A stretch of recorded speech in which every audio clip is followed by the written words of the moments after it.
Olá, boa noite, tudo bem? Gente, hoje nós vamos conversar sobre os povos pré-colombianos, né? Então, são aqueles povos que existiam aqui na América, mais propriamente dito na América que foi colonizada pelos espanhóis aí.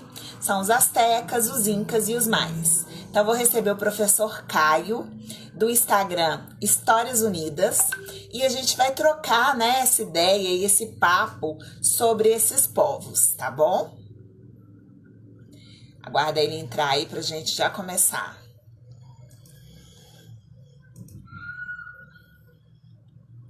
Oi, Cris, saudade, beijo. Tô esperando aqui o seu vídeo, tá? Pra gente poder falar aí sobre educação física. Todo mundo, Afonso, Rodrigo.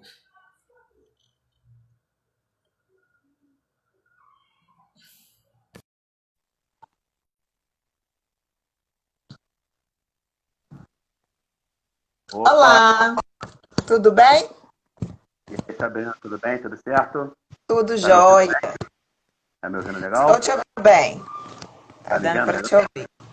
Ah, agora eu fiquei centralizada aqui direitinho. Ah, tá, beleza. É porque eu ouvi um grito aqui no áudio, eu não sei de onde veio não, mas eu ouvi um grito. Ah, pode ser da rua aqui, que a rua tá, ó. O povo Tá tá gritando. movimentada? Gente, então eu já tinha comecei a falar, Caio, que a gente vai trocar uma Uhum, ideia agora sobre os povos aí pré-colombianos, né? São aqueles uhum. povos que já viviam aqui na América, na parte da América que foi aí colonizada pelos espanhóis, os astecas, os incas e os maias. Mas antes da gente falar sobre esses povos, eu queria que você se apresentasse aí pra galera. Ah, tá, beleza. Então, gente, boa noite, tudo bem com vocês? Tudo tranquilo? Né? Quem puder fica em casa.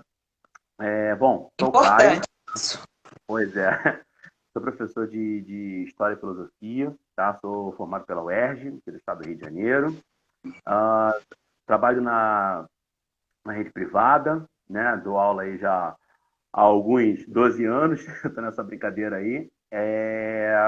Bom, e tem uma página no Instagram que eu resolvi criar há pouco tempo, né? Que é o Histórias Unidas, né? Que é a minha ideia lá na página é mostrar como que a... Pera aí, rapidinho. Deu problema na iluminação do aqui. Pronto, voltou. Como que a história pode se comunicar com outras disciplinas, com outras áreas do saber, né? Daí o nome Histórias Unidas, né? Aí, a partir dessa página, eu sempre tento mostrar alguma coisa diferente. Você até segue lá a página, né, Sabrina? A gente Eu se conheceu sigo. através dela, né? Aí, a grande ideia da página é essa, né? E a partir disso, estou tentando desenvolver um trabalho, né? Nesse ponto, né? E sou uma pessoa que gosta de estudar coisas não muito convencionais, né? Então, eu gosto de estudar pré-colombianos, gosto de estudar Império Otomano, gosto de estudar Índia, não sou muito convencional nesse aspecto, não.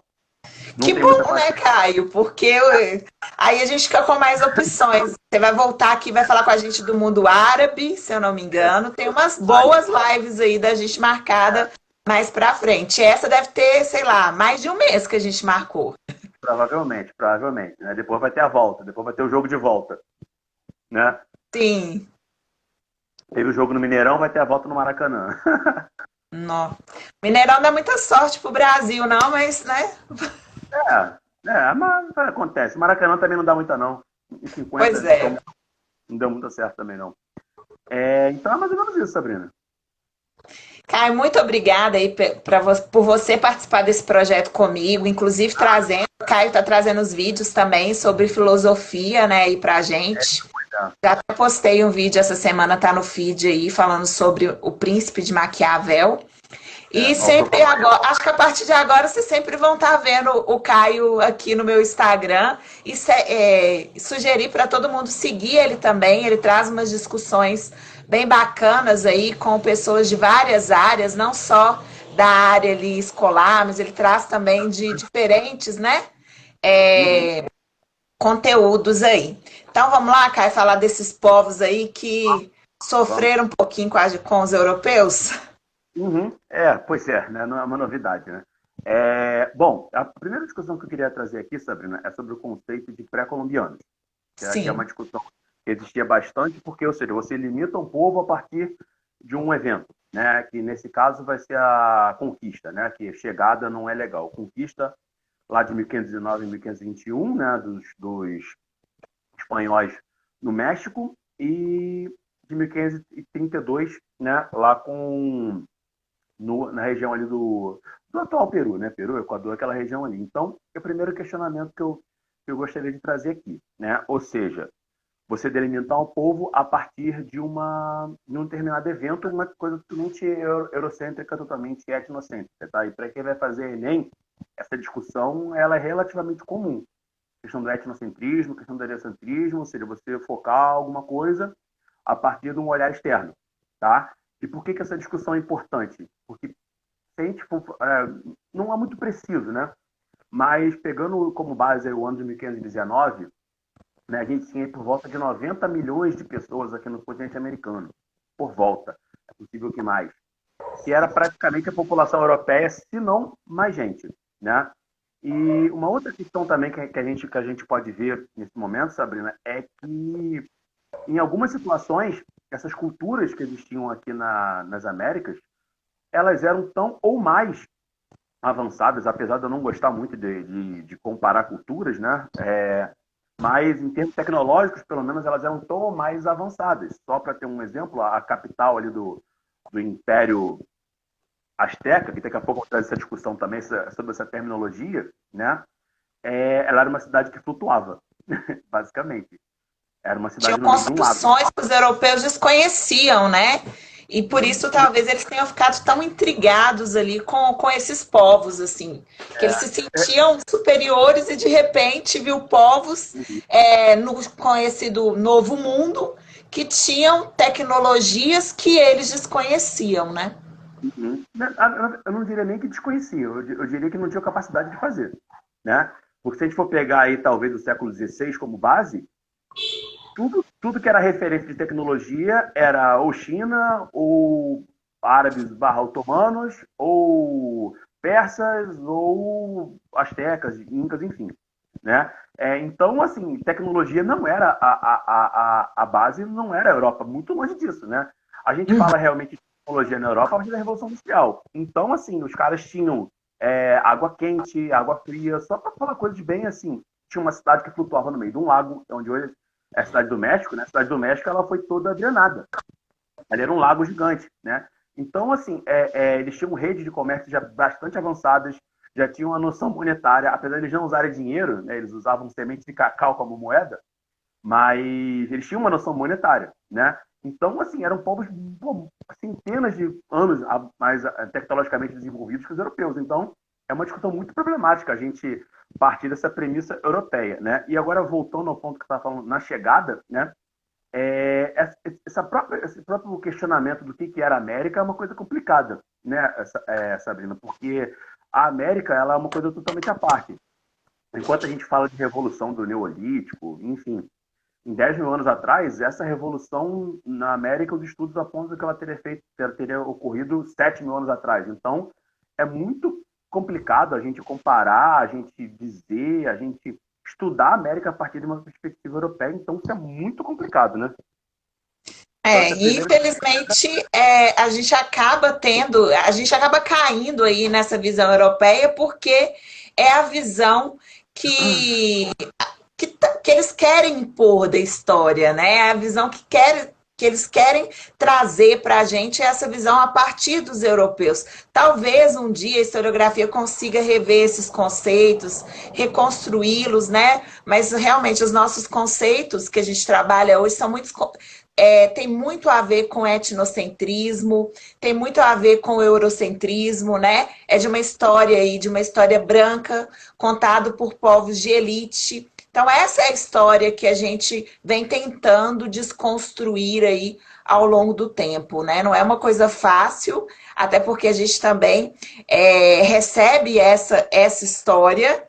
E até que agora, né, atualmente, assim, agora que eu digo, a partir do século XX, a gente vem vindo uma discussões, aí uma desconstrução, mas é um caminho muito longo ainda, né? Com certeza, até porque a nossa história latino-americana ela só foi construída a partir da década de 60, então ela é muito recente, né? Mesmo assim, ela foi construída num contexto ditatorial, então tem uma série de problemáticas nisso, porque até o século XIX, e na verdade o século XX, a nossa história ela era europeia, basicamente, né? E isso é uma coisa, chega a ser uma coisa contraditória, né? Porque a primeira universidade das Américas é de 1551, ou seja, a gente já deveria ter uma produção latino-americana forte, mas essa produção ela não acontece. Então isso é muito esquisito, né? A gente até falar como demorou se construir uma história latino-americana, né? Bom, mas enfim, vamos partir para a questão Enem, né? Digamos assim. O primeiro ponto que eu queria trazer aqui, Sabrina, é sobre as teorias, né, desse povoamento da América, né? Porque isso é um tema que tem sido discutido mais recentemente. Porque todo mundo que já estudou aí e tal, né, já viu aquela teoria do Estreito de Bering, né? Ah, porque na época da glaciação e saiu um estudo recente, né, de Oxford dizendo que essa teoria ela não é possível de ser realizada, porque na época, né, que volta de 10 mil anos atrás, o Estreito de Bering ele não tinha animais de caça, ou seja, humanos não poderiam ter passado ali porque eles não teriam o que comer. Eles teriam que comer basicamente fungo e degelo. Então não tinha como. Então a gente é tão complicado o estudo da América que a gente nem sabe como é que esse continente foi povoado direito ainda, né? A gente não sabe, né? Então assim tem três teorias que vão predominar, que é a teoria autóctone, essa pouquíssima gente defende, que é que os americanos são de fato americanos. Eu vou ter a teoria de Bering, que essa está praticamente não sendo usada mais, e a teoria que vem ganhando mais força, que é a teoria melanésia-polinésia. Ou seja, que os habitantes ali do que hoje é mais ou menos a Austrália, né, ali, a Tasmânia e tal, que eles foram, né, galgando, para aquele filme Moana, é mais ou menos isso aí, né? Que eles foram indo de ilha em ilha até que chegaram nesse grande continente. Até porque ali era um oceano pacífico, então ele não tinha águas tão, né, revoltas assim como o outro lado do Atlântico. Então, essa é a teoria que vai predominar mais. E mesmo assim, esse povoamento ele se deu de maneira diferente, né? Não se sabe exatamente como esses povos chegaram, mas se sabe que as ondas migratórias foram diferenciadas. Daí a gente falar que o índio brasileiro é X, o índio americano é X e o índio, apesar de eu não gostar também desse termo, mas só para ficar mais claro, e o Inuit é de outra forma. Então, teve a primeira onda, que foi a onda de povoamento até o Chile, mais ou menos, né? Passando por Sul da América. Teve a segunda onda, que vai até o centro dos Estados Unidos, que são o que a gente vai chamar de pele vermelha, né? E vai ter uma terceira onda, que são os habitantes que vão ficar mais restritos ali ao Alasca, ao Canadá, que são os Inuits, né? Então, a gente vê que a América ela já nasce meio diferenciada, justamente por aquela questão de cada povo e se adaptando às condições, né? O lugar tem mais sol, o lugar é mais úmido, o lugar é mais árido, o lugar é mais frio, etc. Então, já há uma diferença por aí. Então, essa é uma questão. Outro ponto é que, assim, a gente estudar, falar de índios na América é muito complicado, porque vai ser uma coisa muito diferenciada. Por exemplo, aqui falando sobre Brasil, a gente vai ter um litoral com habitações muito mais espaçadas, né? Muitos caçadores-coletores ainda, né? Que são aí os goitacazes, potiguares, né? Tamoios e tal. Né? Enquanto que no interior do Brasil, na Amazônia, a gente vai ter povos avançadíssimos, né? Hoje já se mostraram até os estudos das mega aldeias, que vão ter aldeias de 5, 10 mil pessoas, que os caras domesticavam a floresta, ou seja, uma coisa que se discute hoje em dia, né? Que é você controlar o ambiente, os caras já faziam tipo há 5 mil anos atrás, no Alto Xingu, né? Então o Brasil vai ter um desenvolvimento mais interiorano do que litorâneo. Já no restante do continente, a gente já vai ter um oposto. Né? A gente vai ter, por exemplo, o que a gente vai chamar de Inca, né? Já habitando as montanhas, o que a gente vai chamar de Maia, habitando a floresta, na América Central. E aquilo que a gente vai chamar de Azteca, né? Habitando ali o Planalto Central do México. Né? Então, o desenvolvimento é completamente diferente, então não dá para botar tudo no mesmo balaio de índio, né? Tem até algumas terminologias agora, né? Povos originais, povos originários, nativos da terra, nativos, ameríndios. Tem várias denominações, eu te confesso que eu não sei qual é melhor, mas basicamente elas todas vão se refletir a mesma coisa, né? E a própria terminologia índio, ela é complicada, porque ela vem a partir de Índia, né? Ou seja, não é nem uma terminologia nossa, é tipo se origina de uma confusão histórica. Então, tipo, é muito complicado estudar América, né? Por esse aspecto. São vários termos, e quando a gente fala, igual a gente vai falar de povos indígenas, a gente, quando fala de índio, tem uma impressão que índio é um só, né? Só tem uma característica, e aos poucos a gente está conseguindo mostrar que existem índios de diferentes características, não, a gente não pode colocar num povo só, e essas terminologias realmente elas são muito complicadas, né? Aí, o professor Ezra está falando aborígenes, e é É, difícil mesmo a gente escolher a mais ideal. Assim, acho que a gente pode continuar usando a terminologia índice, mas dando a ela o significado, né? Ampliando esse significado aí, talvez seja um caminho.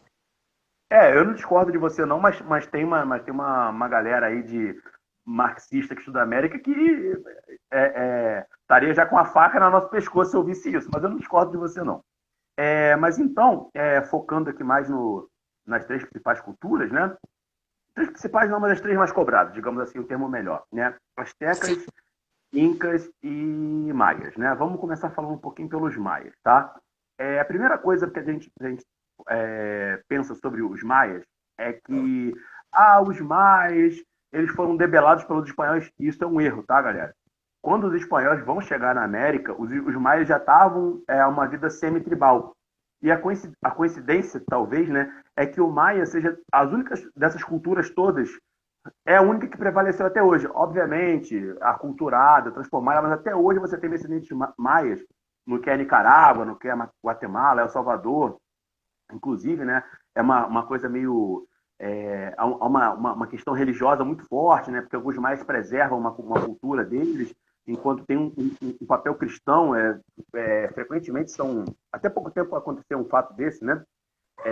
Na qual o chefe Maia ele foi queimado vivo, né, por alguns fanáticos cristãos. Então, é uma questão muito complicada até hoje, porque os maias têm essa questão de preservar a sua cultura. Agora, o interessante é que, apesar da cultura maia ser algo regional, nunca existiu digamos que como é que posso dizer? Um império maia, um reino maia, tá? Os maias, eles eram mais ou menos que uma Grécia, ou melhor dizendo, a Grécia era mais ou menos que os maias são mais antigos, né? Porque eles nunca constituíram um império único, né? Eles nunca constituíram, eram cidades-estados, né, na nossa concepção. Aí a gente vai ter Copal, a gente vai ter ai meu Deus, fugiu o nome agora. Ai meu Deus, Chichen Itza, várias cidades-estados, né, que vão tentar ali, elas vão estar em guerra constante, até porque a guerra era algo ritualístico, né? Então essas cidades-estados, né, que vão habitar essa região Tikal, Palenque, né? São para mais de 1.000 cidades-estados. Então eu não tenho Não, não dá condições para de lembrar falar tudo. falar todas, né? Algumas das principais ali, então, elas vão entrar em constante conflito, até porque o conflito era algo ritualístico, né? Tem até um filme do Mel Gibson, ai meu Deus, não vou lembrar, recordar o nome agora, que ele fala sobre isso, essa questão, né? Da questão tribal, apesar de ter várias incongruências históricas, né? Mas é só para elucidar mais ou menos a questão do choque dessas culturas, né? Então, elas vão ter momentos que elas vão ter uma postura mais de uma confederação ou de acordos, mas vão ter outros momentos em que não, né? Que elas vão ter postura de guerra. Aí vão ter alianças contra uma determinada cidade, ou posteriormente essa aliança vai se romper e tal. Agora, o interessante da gente pensar o povo maia, né, é que ele vai ter algumas características que vão ser mais ou menos comuns a outros povos. Um, por exemplo, deles é a questão do trigo. Trigo não, perdão, do milho. Ó, do trigo não, trigo europeu. Né, do milho. Né, que eles vão ter uma relação muito próxima com o milho, que também a gente vai observar na cultura inca e também a gente vai observar na cultura asteca. Inclusive, eles vão ter um deus do milho. Né? Eles eram povos politeístas, né, qual o principal deus que vai se destacar é Kukulkan, né, que é a serpente emplumada. Eu ainda vou fazer uma tatuagem dele um dia, né? Eu acho muito mais a história dele, né? A gente vai ter uma série eles vão dividir uma cultura comum, porém eles não vão dividir uma política comum. E era uma sociedade, se a gente for pensar, ela seria uma teocracia, tá? Que esse é um outro termo importante, tá, rapaziada? O que é uma teocracia? É quando o chefe político é ao mesmo tempo chefe religioso. É tipo a rainha da Inglaterra hoje em dia, mais ou menos. Tipo o Irã. Então a gente vai ter essa aproximação, ou seja, uma justificativa do poder real mediante um poder religioso, né? Para quem está se ligando com o absolutismo, é mais ou menos isso aí também, né? Então, vocês podem fazer essa aproximação nesse aspecto aí. Então, ela é uma cultura que ela é avançadíssima, vão ter observações astronômicas, eles vão ter observatórios astronômicos, os templos eles vão ter uma função ritualística, mas também uma função astronômica, tanto que vai ter aquela história de 2012 e tal, porque os maias eles já tinham. Calendário, né? Acabou o calendário e aí todo mundo achou que o ano ia acabar, mas eles resolveram adiar para 2020. Pois é, pois é. É porque o povo maia, esse é outro ponto interessante, é que eles não tinham uma cultura de fim do mundo, como, por exemplo, a gente tem aqui na cultura judaico-cristã. Eles Sim. enxergavam a vida como ciclos, né? Então, falar sobre fim de mundo é uma grande idiotice, porque não tem fim, é só uma coisa cíclica, ou seja, né? É mais ou menos, eles enxergavam isso como a vida, né? Você nasce, você cresce, você se reproduz, envelhece, morre, vai para a terra vira alimento e você come, e assim, ou seja, é uma coisa, né, cíclica, não é uma coisa finalística, né? Então, a gente tem toda essa questão, essa problemática no povo maia, né? E a gente vai ter que dividir ele em três períodos, mais ou menos, né? O primeiro que seria esse período de base, enquanto eles estão se organizando, que seria ele por volta de 5.000 antes de Cristo. A gente vai ter a época clássica, que vai começar mais ou menos no ano 300, né? Depois de Cristo. Essa primeira fase é bem grande, né? Até eles se urbanizarem, desenvolverem, a sociedade se hierarquizar, que talvez seja o grande limite, né? E, por último, né? E nessa fase clássica a gente vai ter essa grande ebulição de cidades, né? Onde a cultura maia vai se expandir de forma geral, inclusive vai influenciar depois a cultura asteca. Isso é um ponto interessante, que os deuses vão ser parecidos. De novo, uma aproximação, Grécia-Roma. Vai ser uma coisa não parecida, mas semelhante em alguns aspectos, né? Uma cultura influenciando a outra. E a gente já vai ter um período final, que é um período de decadência e civilização, quando eu tenho uma união, né, de 3 cidades-estados, né, e também vai coincidir quando esse povo vai se mudar para a península de Yucatán, Yucatán que é no México, né? Ou seja, a gente liga muito, né, os maias a Chichén Itzá, a pirâmide, mas essa fase já é a fase de decadência deles, né? O auge é quando eles estavam na América Central ainda, tanto que vira e mexe, os cientistas descobrem cidades cidades, estados, templos e tal, né? Que é uma coisa que a gente não liga muito, né? A gente liga muito, mais Yucatán, e não. Esse período já é uma decadência, né? Não se sabe ainda exatamente por que essa cultura entrou em declínio. Alguns falam de guerras, alguns falam de questões climáticas, que eles transformaram tanto a natureza que o clima mudou e passou-se a não produzir mais o trigo, que era a grande base da cultura. Alguns falam o milho. Falei trigo de novo. Né? Alguns falam em alguma doença desconhecida, mas enfim. O que se sabe... Eu li também que eles poderiam ter se perdido nessa expansão aí e se perdido assim culturalmente nessa expansão, né, nessa mudança aí das cidades, e daí a cultura unida deixa de ter um centro. Mas tem alguma dessas teorias que são que é a mais aceita aí para esse desaparecimento dos povos maias? Então, Sabrina, a que é mais aceita, inclusive, esse livro aqui, eu acho que é interessante para a galera, ó, da América Latina, 2 professores da USP, né? Que é a mais desenvolvida, né? Que esse livro fala disso aqui também, da professora Gabriela Pellegrino, né? Fala sobre a questão climática, né? De uma devastação tão grande que como é uma cidade muito grande, né? Você vai ter Chichén Itzá aí por volta de 100 mil pessoas. Alguns historiadores falam que tem 200 mil pessoas, numa cidade que é relativamente pequena. Se você pegar o mapa da Guatemala, você vai ver que é um lugar relativamente pequeno, né? Então, a gente vai ter talvez esse colapso alimentício que vai aumentar a guerra, que vai diminuir a quantidade de comida, e assim uma coisa vai meio que levar a outra. Mas é a teoria mais aceita. Mas mesmo assim, isso é muito alvo de discussão. Não se tem uma certeza a respeito disso ainda, né? Isso não existe, mas seria a teoria mais aceita. Mas tem vários historiadores, várias teorias, então não vou taxar nada aqui, até porque não teria nem esse direito. Mas eu acho que é a mais bem baseada historiograficamente, né? Que seria a questão alimentícia, que vai declinar numa série de outras coisas. mães gerando menos filhos, enfraquecimento perante alguma doença tropical, né? Malária e tal. Enfim, eu acho que é a teoria que seria mais possível, né? A partir justamente dessa aliança entre essas três cidades, né? Chichen Itza, Mayapã e Uxmal. Então a gente ainda sabe, eu acho que por mais que a gente estude, ainda tem muita coisa para a gente poder desvendar sobre esses povos aí, né? Durante muito tempo, a história se omitiu de estudar esses povos e talvez essa omissão a gente tenha perdido muita coisa que hoje seria rica para a nossa história, né? Eu queria que você falasse também sobre os maias, a questão da diferenciação deles quanto à questão da escrita. Uhum. Bom, então, a cultura maia, né, a escrita maia, melhor dizendo, ela não foi decifrada até hoje, né? Ela era uma escrita hieroglífica, semelhante ao Egito, né? Ou seja, eles comunicavam mediante símbolos, mas só por volta de 40% da escrita deles foi codificada.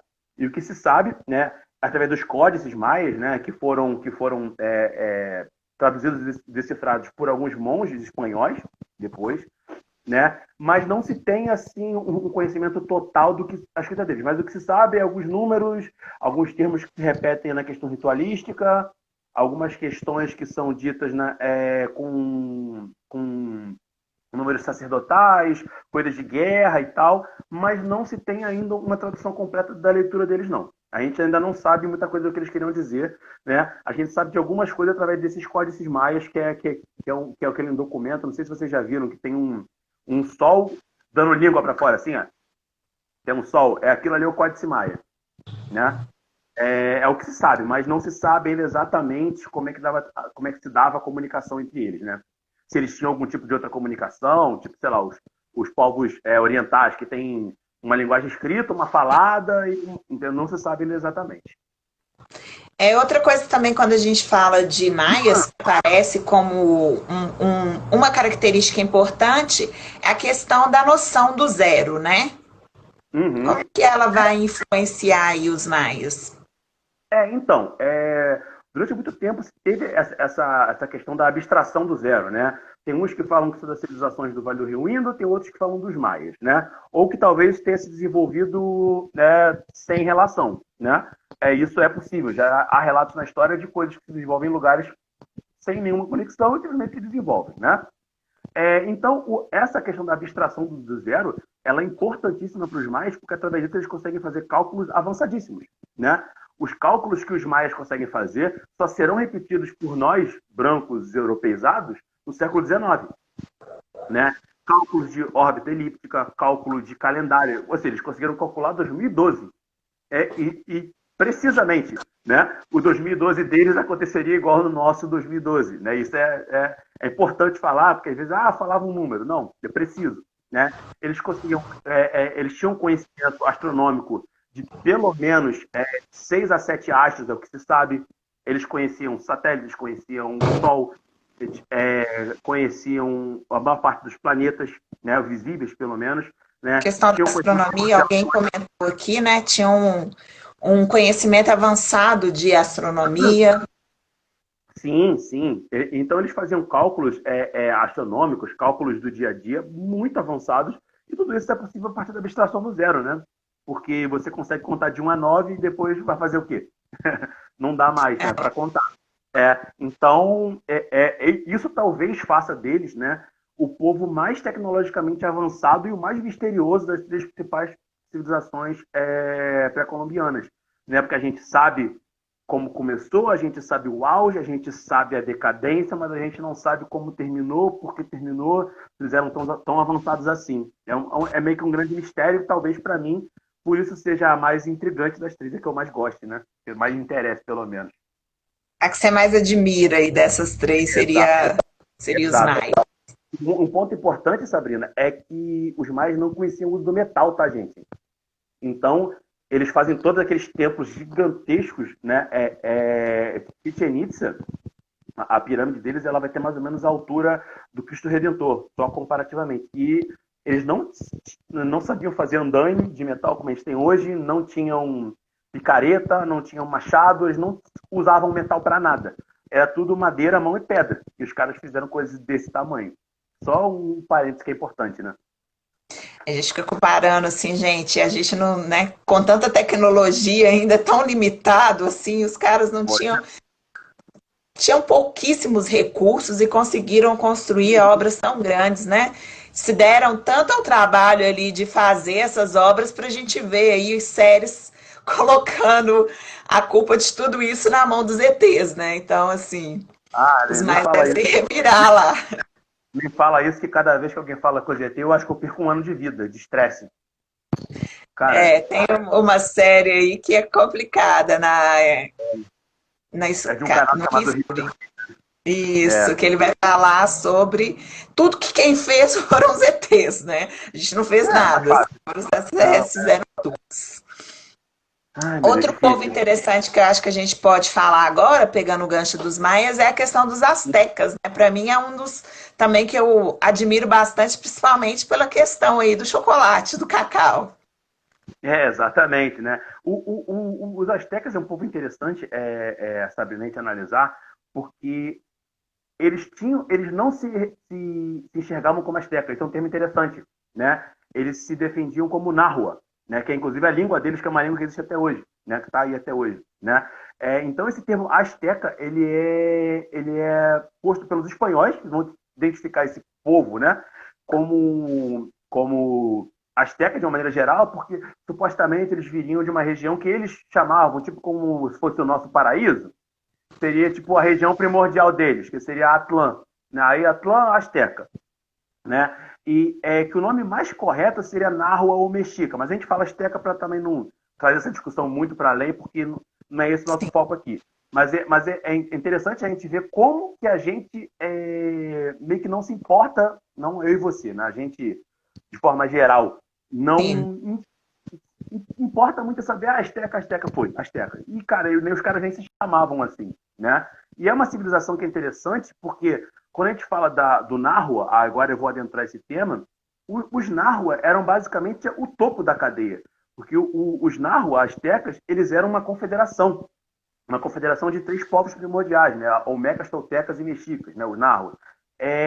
Só que eles tinham uma gama de povos que eles dominavam, né? As relações deles, alguns historiadores falam que iam até próximo ao que hoje é a Colômbia, essa rede de comércio deles aí, e próximo ao centro dos Estados Unidos, ao que hoje é ali Texas, Arizona.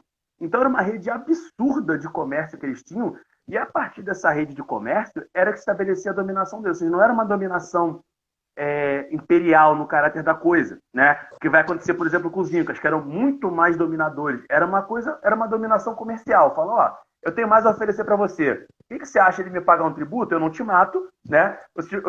Você me paga um tributo e a gente fica tranquilo. Ah, beleza. Então, a partir era disso, uma eles organizaram. negociação mais, era mais uma negociação do que uma questão de vencer em combates, seria isso, né? Isso, porque eles também vão ter a questão da guerra ritualística. Esse talvez seja o principal ponto que vai definir a civilização deles, naquela questão dos guerreiros jaguares, né? Que eles têm essa questão muito forte, que, inclusive eles tinham alguns prisioneiros de guerra, que eles faziam toda uma questão de soltar os prisioneiros e caçá-los e tal, era uma questão ritualística, mais ou menos. Mas a guerra, nos moldes modernos que a gente entende, para eles não fazia sentido, né? A guerra era mais ou menos que uma prova de força, uma maturidade, mais ou menos, digamos assim. Eles preferiam a dominação através, né, de negociações, do que necessariamente pela força militar. Mas, né, essa elite dessa confederação, que eram os Narro, eles eram militarmente mais fortes que os outros povos. Por isso que eles vão estabelecer essa dominação a partir deles, né? Mas era uma dominação muito mais digamos que tributária, né, do que necessariamente militar, né? Era uma rede de comércio na qual eles trocavam mercadorias. E o ponto importante, eles já utilizavam metais, eles utilizavam ouro e prata, mas eles não enxergavam o ouro e prata como valor financeiro, né? A grande moeda deles era justamente a semente do cacau, né? E a bebida, né, ritualística que eles vão ter é o chocolate, né? E depois chocolate, o nosso, né, que eles tomavam, né, devia ser bem ruim, que era frio e sem açúcar, Tem né? açúcar, já pensou? Não devia ser muito, devia ser amargo, né? Devia ser muito bom, não. E era uma bebida que eles tomavam geralmente quando eles iam fazer sexo, né? Eles tomavam justamente para dar um vigor sexual, né? Então, assim, é uma noção muito diferente de qualquer coisa que a gente tem aqui. Era uma bebida ritualística, tipo, pô, vamos, agora é o grande momento, né? E os caras tomavam essa bebida amarga, o que faz biologicamente até sentido, né? Porque o chocolate é um estimulante, assim como o café, né? Então, por ter esse caráter ritualístico, né, na questão do sexo, do coito, justamente por isso a semente de cacau vai ter tanto valor, né? Porque, querendo ou não, a sociedade, de forma geral, foi constituída por estruturas machistas, né? Boa parte dela, pelo menos. Então, tinha esse grande valor ritualístico a semente do cacau justamente por isso, né? Por ser uma bebida ritualística. Uma prova de virilidade, digamos assim, né? Essa questão do ouro, eu acho importante da gente poder frisar, né? Porque foi uma das grandes diferenciações aí da colonização portuguesa e da colonização feita pelos espanhóis vai ser essa questão do ouro, né? Essa questão dos espanhóis já chegarem na América e já conseguirem ter contato aí com esses metais preciosos e os portugueses, né, aqui no Brasil terem demorado mais tempo, durante vários séculos aí, sem conseguir fazer aí essa exploração do ouro. Eu queria que você falasse um pouquinho mais para a gente sobre essa questão aí, dessa negociação do ouro aí entre os astecas e os espanhóis, né? Essa questão que primeiro foi até uma questão bem conciliada mesmo, os astecas eles ofereciam, né, essa questão do ouro porque para eles realmente não tinha nenhum valor comercial agregado ali, né? Uhum. Sabrina, eu só queria te fazer uma lembrança que o professor André Vitarese da FRJ está assistindo nossa live, tá? Está aqui. Pelo menos está aqui. Um grande abraço, É, né? O maior especialista em Jesus histórico que a gente tem aí nas Américas, talvez. Então, é, falando sobre a questão do ouro, essa questão é interessante porque eles não viam valor monetário no ouro. Isso é muito doido, né? A nossa sociedade é tão ávida a ouro, a prata, a metais preciosos, né? E eles simplesmente não viam, não tinham essa questão para eles. O ouro era utilizado para questões do dia a dia. Tem alguns historiadores que falam até que eles usavam ouro e prata como um encanamento, né? Não é exatamente uma vertente, mas tem gente que fala sobre isso. Ou seja, não era importante, né? Agora, por outro lado, a gente vai ter os europeus, de fato, né, muito ávidos pela questão do ouro e prata, aquele contexto do metalismo, do mercantilismo e tal. E isso é uma questão interessante a gente perceber também, Sabrina, que no Brasil vai ter muito mais ouro, né, na América Portuguesa, não tinha Brasil ainda, do que na América Hispânica. Né? Tanto que em Ouro Preto, que vai ser o centro, até hoje não chegou nem a 50% da exploração. Né? Em 100 anos de exploração portuguesa em Ouro Preto, vai equivaler a 300 anos de exploração, aqui do meu mas mesmo lado. assim, na terra aí, né? Mas por outro lado, era uma questão assim, que os caras viam aquela quantidade de ouro e prata de utensílios, de algumas, né, de ferramentas do dia a dia, de enfeites, porque o ouro ele tinha aquele valor ritualístico, mas ele não tinha um valor monetário. Então, o ouro brilha, ele é bonito, a gente pode e tal, mas não tinha muita questão. Inclusive, falando em relação a minerais, né, talvez a jade fosse mais importante para eles, né, porque eles faziam lâminas de jade, né, que é tipo um vidro vulcânico, né, mais importante até do que o ouro e a prata. Então, é tudo uma questão de referência, né? E eles simplesmente não davam valor. E os espanhóis, quando vem aquele tipo de coisa, né? O Cortés, quando ele chega ali em 1519, ele vê aquilo e fala: Meu Deus, cheguei no paraíso. Tipo, os caras têm água quente, têm água fria, moram em cima de um lago, né? Os caras acordam, pescam o que precisa e voltam para casa, né? Os caras têm ouro e prata sobrando, os caras têm uma afluência de mercadoria absurda, eles têm pena da América do Sul, têm, né, carne da América do Norte, e tipo assim, a gente tá nessa Europa aqui recém-devastada pela peste negra, essa desgraça aqui, os caras ficam maravilhados, né? Uma coisa, eles ficam tipo, meu Deus, chegamos no paraíso, né? Daí o nome daquele filme, A Conquista do Paraíso, né? Mas nem essa visão assim que eles tinham não a questão da dominação, da crueldade, disso tudo, né? Assim, existia, a gente sabe, uma certa admiração por tudo que esses povos construíram e que era diferente do que os povos europeus haviam construído lá na Europa, né? Mas nem isso impediu com que acontecesse a matança que houve, né? E a questão aí, muitas vezes, eu queria também que você entrasse na questão das epidemias, que eu acho importante, principalmente nesse momento que a gente está vivendo esse contexto aí, né? Como que Uhum. essas epidemias que foram trazidas pelos europeus para esses povos, como que acabaram dizimando, assim, esses povos de uma maneira tão grande? Então, na verdade, quando os europeus chegam aqui ali falando no México, né, eram por volta de 300 europeus contra 20 milhões, né, da Confederação Azteca. Mas os europeus eles tinham dois generais muito bons, né, que é o general Varíola e o general Gripe, né? Esses dois generais tiveram assim uma quantidade de mortes absurdas. Né? Eu tô brincando, tá, gente?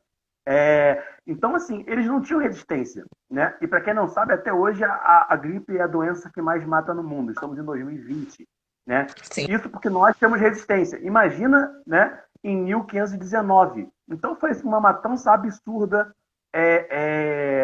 tanto da varíola da gripe, que foram as doenças que mais mataram, mas dentre outras, há relatos de peste negra, né? Há relatos de sífilis. Então, assim, há relatos de. Ai, meu Deus, fugindo da doença agora. Aquela que dá muito em criança. Dá umas feridinhas na pele, fugindo. Catapora, isso, obrigado.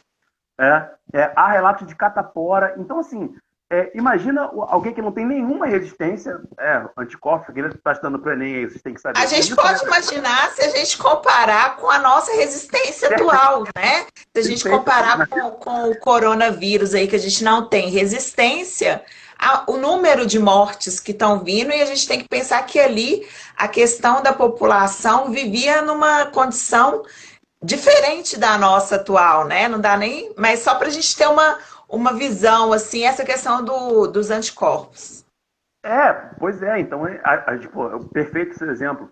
A gente não tem resistência contra o coronavírus, que proporcionalmente tem uma mortalidade baixa, né? Está ali por Sim. volta de 5%, 6%.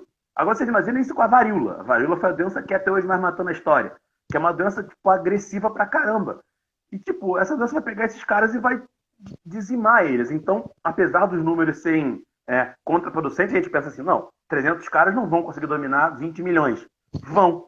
Vão porque justamente a morte vai fazer com que eles percam toda uma questão cultural. Além disso, vai haver uma aculturação. E um ponto que é importante a gente lembrar, Sabrina, que os Nahua, né, os mexicas, eles não eram um povo único. Então, os espanhóis vão se aliar a esses povos que estão dominados por eles e assim vão conseguir reverter a situação. Então, enquanto os espanhóis vão cada vez mais aumentar os seus números, a gente vai ver os Nahua perdendo números. Então, não são exatamente 300 contra 20 milhões. É uma reorganização de forças, né? Quando se chega lá no final, né, quando o imperador Montezuma II é morto, né, já em 1521, essa guerra, né, dura por volta de 2 anos, né, a gente tem ali uma cultura narra completamente desconfigurada, os caras já estão aculturados, os caras já estão boa parte mortos, o seu modo de vida, tudo que eles tinham, que eles entendiam, estava destruído, né? Os espanhóis vão ter algumas vantagens que eles não vão ter, a questão das armas de ferro é importante que eles não tinham. A questão das armas de fogo também é bastante importante que eles não tinham. A questão do cavalo está sendo muito falada recentemente na historiografia, foi muito Sim. debatida a importância que o cavalo vai ter, né? Porque imagina você que está andando, você vê um cara com uma armadura de ferro gritando, feio, né? Porque os espanhóis eram pros Narro, eles eram feios, porque tinham um cheiro estranho, eles tinham muito São pelo no rosto. diferentes também, né? Assim, Então, eram mas diferentes, eram figuras esquisitas. exatamente, pelos relatos que se tem, assim, dessas traduções, né, a língua dos Narro já foi quase que 100% traduzida, eles utilizavam mesmo a terminação feio, estranho, bizarro. Porque para eles, imagina um povo que tinha uma questão muito forte com a água, de uma pele mais escura, sem pelos, né? E vocês veem um cara montado num cavalo, né? Cheio de ferro no corpo, cheio de pelo, gritando, com um odor estranho. Eles estranhavam isso. Então, é uma visão aterradora para quem já viu um filme de guerra aí, né? Mais antigo. Imagina um exército de gente montada no cavalo. É uma visão assustadora, né? E eles vão ter essa questão dessa visão. Então, eles não vão conseguir resistir por algum tempo. O cerco de Tenochtitlan vai durar por volta de um ano e meio, mas eles não vão conseguir resistir por muito mais do que isso, porque as mortes, as epidemias vão ser muito, vão bater muito nessa questão. E um outro ponto, Sabrina, que eu queria abordar aqui é como que a aculturação talvez seja o mais triste, né, disso, porque a gente vai ver todos os templos na rua sendo destruídos, né, e sendo transformados em coisas hispânicas, né? Só como, por exemplo, Nossa Senhora de Guadalupe era o principal, a igreja onde fica, né, no México, era o principal centro, era o principal templo, era o Templo do Sol, né? Eles tinham uma veneração muito grande tanto ao sol quanto ao milho. Então eles vão Sim. ter uma questão do principal deus deles, né? Que é o Quetzalcoatl, né? Que esse nome facinho de falar, né? Que é cheio de consoantes e quase nenhuma vogal, né? Seria uma aproximação do que eu falei do Kukulkan. É uma serpente emplumada também, né? Que vai ser meio que um Prometeu deles, né? Vai ser o cara que vai trazer desenvolvimento, vai trazer o milho, mas chega um dia ele se cansa da civilização e vai embora. Aí dizia-se a lenda que um dia Kukulkan voltaria, perdão, Quetzalcoatl voltaria, né? Então, tem alguns autores que falam até que os Nahua receberam bem os espanhóis, porque eles imaginavam que era Algumas leituras que eu vi achando que esses espanhóis eram deuses, e daí teve uma troca, uma admiração. Mas essa teoria é muito pouco aceita hoje em dia, porque eles falavam que, por mais que eles enxergassem os espanhóis de maneira estranha, era muito mais um estranhamento do que uma admiração, porque uma serpente emplumada não se parece com um espanhol, assim, para mim não parece, não sei se para você, né? Então, assim, que eles não iriam confundir nesse tipo de coisa, não iria haver esse tipo de confusão, por mais das caravelas e tal. Então, essa corrente historiográfica está cada vez mais minoritária, mas ainda tem alguns historiadores que defendem esse tipo de coisa, né? Que houve ali meu Deus, ele voltou, e na verdade, né, essa leitura está caindo em desuso, mas ainda tem esse tipo de leitura, né? Inclusive, teve uma questão do Enem que fala sobre, eu acho que, se eu não me engano, o texto é de 2 anos essa questão, que fala sobre o Canto Triste de Tenochtitlan, que é um texto que fala aí e tal, sobre essa questão da aculturação. Então, para quem está estudando para o Enem, pega o foco nisso. Na aculturação é uma palavra importante para vocês, que é como, às vezes, você não precisa matar o cara, você só precisa tirar a noção de pertencimento dele.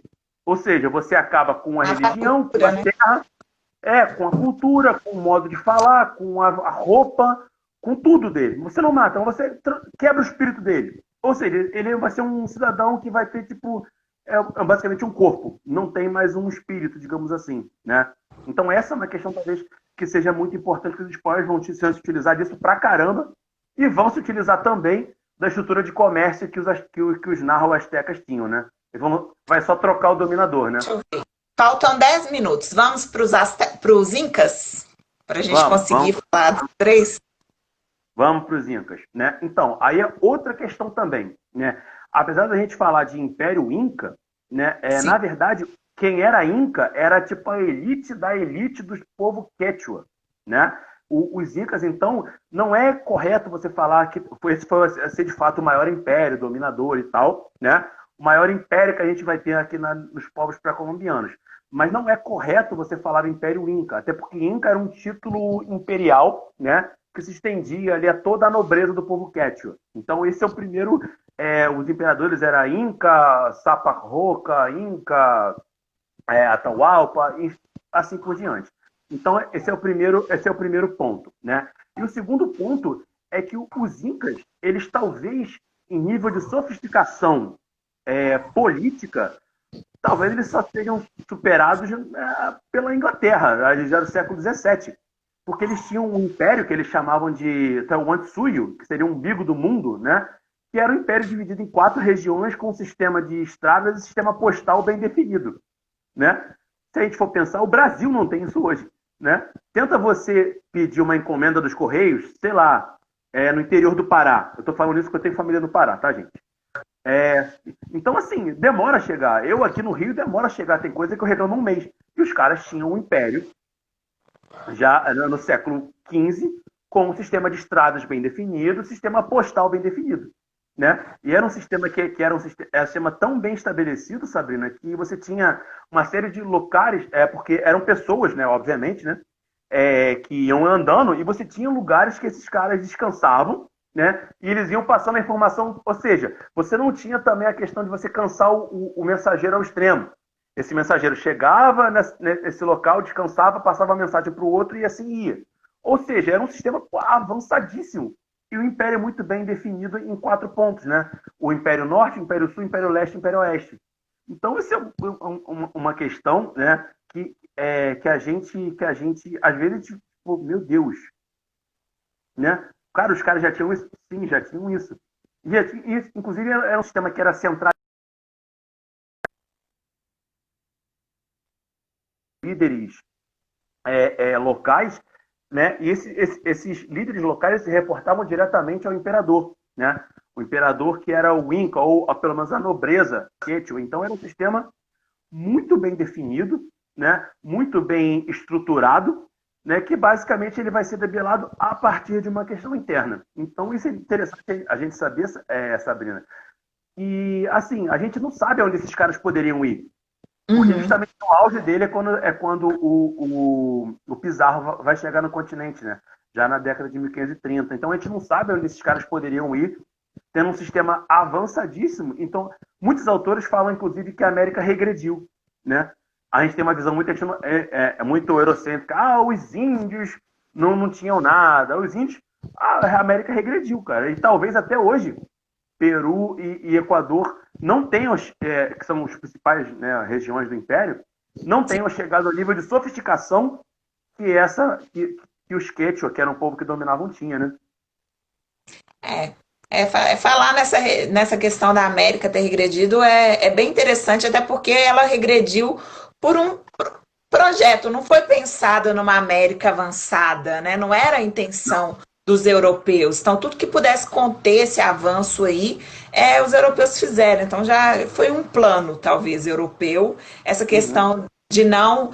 Estou vendo povos mais avançados, talvez, que os europeus, e eu quero o que esses povos têm, né? Então, eu vou fazer de tudo para subjugar esses povos, e igual você já tocou na questão de acirrar os conflitos aí entre os diferentes povos, né? Existiu esse acirramento de conflitos aí entre os diferentes grupos de incas? Existiu, porque justamente os Incas, eles também tinham uma cultura mais diferente lá dos Nahua, dos Astecas. Essa sim era uma dominação militar. Então eles vão estender um império que é mais ou menos do que hoje é parte da Colômbia até o Chile, e pegando parte da Argentina, da Bolívia. Então era um império absurdamente grande, estava quase 5 vezes o tamanho da Espanha na época, só para vocês terem uma noção. Era um império bem administrado, era um império centralizado, mas era um império que tinha muitos inimigos internos, né? A gente vai ter uma série de povos, alguns guaranis, algumas tribos, né, arauáques, algumas tribos caribes, né, algumas tribos aimarais, que tinham ressentimento com os incas. Era uma questão de dominador e dominado, né? Então, os hispânicos, quando eles chegam, né, eles vão basicamente, vamos nos aliar aqui para derrubar esse cara. E eles vão se aproveitar de uma estrutura que é muito interessante, que é uma guerra civil. A gente vai ter uma guerra civil, né, quando o Huayna Capac, né, que foi um grande imperador inca, que vai expandir as fronteiras ainda mais ao auge, né? Quando ele morre, os 2 filhos dele, que é o Atahualpa e Huáscar, entram em guerra, conhecida aí pela historiografia como Guerra dos Dois Irmãos, né? Eu vou ter, inclusive, uma disputa entre Quito e Cusco, que até hoje é uma disputa meio que prevalece, assim, entre o litoral e o interior, né? Nos países Equador e Peru, a gente tem muito essa questão, né? Essa desavença. Então a gente vai ter essa questão, cada um, né, numa cidade. A gente vai ter o Atahualpa ao norte, em Quito, a gente vai ter o Huáscar ao sul, em Cusco, né? Os dois vão entrar em guerra, o Atahualpa vence essa batalha, né? Mas o Império está muito enfraquecido, é uma guerra civil, né? Para quem estudou Roma aí, é mais ou menos aquilo. A gente tem, tipo, romano contra romano, a gente tem Quechua contra Quechua. No final, né, os caras não podem, né, estar fortalecidos, eles se mataram. Então os espanhóis chegam nesse contexto, os espanhóis vão incentivar ainda mais essa rivalidade, eles vão trabalhar com os dois lados, né? Depois se Então, torna até uma técnica, né, europeia, quando eles dominam a América, ele utiliza dessa técnica que eles vão para a África também e vão utilizar dessa mesma técnica de acirrar as rivalidades locais que existiam ali, né, para poder impor a sua dominação. sim, com certeza, né? Isso era uma estratégia, porque quando você está em menor número, o que você pode fazer? Provocar uma desavença interna. E isso vai ser estimulado, porque os espanhóis eles não tinham condições técnicas e logísticas de enviar um grande exército. Eles não vão ter nem no século XIX, quanto mais nesse contexto do século XVI. Né? Então eles vão estimular Era inviável, né? E até porque era caro também, não é? Eles não ficavam trazendo embarcações toda hora da Europa para a América. Era um negócio Não, demorado, era arriscado, morriam, né? Tinha toda uma precariedade ali do sistema de transporte que, se fosse hoje, seria muito mais rápido, né? Mas a gente está falando de sistema que utiliza de navegações e de uma região que eles ainda desconhecem, né? exatamente. E só para a gente ter uma noção, para os espanhóis chegarem aqui no Pacífico, ou eles caras davam a volta lá pela Austrália ou pelo sul da América do Sul. Então era longe pra caramba. Os portugueses, nesse aspecto, foram, entre aspas, muito entre aspas, prevalecidos. Né?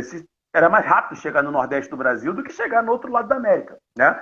Então a gente vai ter todo esse tipo de situação que era muito complicada para os espanhóis, né? Toda essa logística. Então, eles vão se tirar dessa prerrogativa da aculturação, da destruição das estruturas internas, para aí sim prevalecerem. E quando o Atahualpa vence a batalha e se torna o Inca, né? Vai lá o Pizarro, né? E ele prende o Atahualpa, e o Império Inca era muito centralizado, né? Na figura do Inca, do imperador, daí o nome, né? Então, quando você corta a cabeça do corpo, o corpo fica perdido. Então, os espanhóis prendem o Atahualpa, né? Mesmo o Atahualpa oferecendo um cômodo de ouro e prata, e, de novo, né? O ouro e a prata não tinham valor monetário para os Quechua, para os Incas, não tinha valor para eles. Eles utilizavam mais ou menos como você utiliza uma camisa bonita. Né? Você era um valor muito mais. Era um adorno, né? Eles até utilizavam a questão de Exato. Artesanato, de colocar como um enfeite. Era um enfeite, basicamente um enfeite, tá? Eles utilizavam para enfeitar, para adornar, como você muito bem disse, mas não era um valor monetário, né? Eles se utilizavam muito mais de trocas, eles não tinham essa questão de um objeto monetário como os aztecas vão ter, né? Que é a questão de ter algo que é trocado, eles vão muito mais utilizar de trocas de mercadoria entre si. E o mais interessante dos Incas, Sabrina, é que as redes de comércio deles iam até São Paulo. Então tinha um caminho estabelecido, que é o chamado Peabiru, né? Que vai ser um caminho que vai sair do interior de São Paulo, ali pelo Rio Tietê, e vai subir a Bolívia, chegando até Cusco, até Quito. Então eles tinham redes de comércio também muito grandes, né? Mas era muito mais na base da troca. Você tem resquícios arqueológicos, né, de pena de arara, de tucano, lá em Cusco. E são aves que não são de lá. Né? Por quê? Por causa dessas redes de comércio. Sabe, acho que alguém fez alguma pergunta aí. Se alguém fez uma pergunta aí. Eu não entendi. Colocou doenças também. Será que é na... Não entendi. Sociedade do Mundo Antigo. Manda pra gente a pergunta de novo que não deu para entender, não. Cara, mas de qualquer forma também o nosso tempo, quando a gente faz live, você já está acostumado com isso, o tempo faz assim, né? A gente tem aquela ideia de 1 hora, mas eu acho que é a hora mais curta que tem no dia, essa hora de fazer live. Então, assim, gente, manda, se tiver pergunta, tiver dúvida, manda que eu vou repassar para o Caio, para ele poder voltar aqui e falar para a gente, esclarecer essas dúvidas. Eu já vou me despedir, já vou agradecer. Foi, assim, muito rico, né?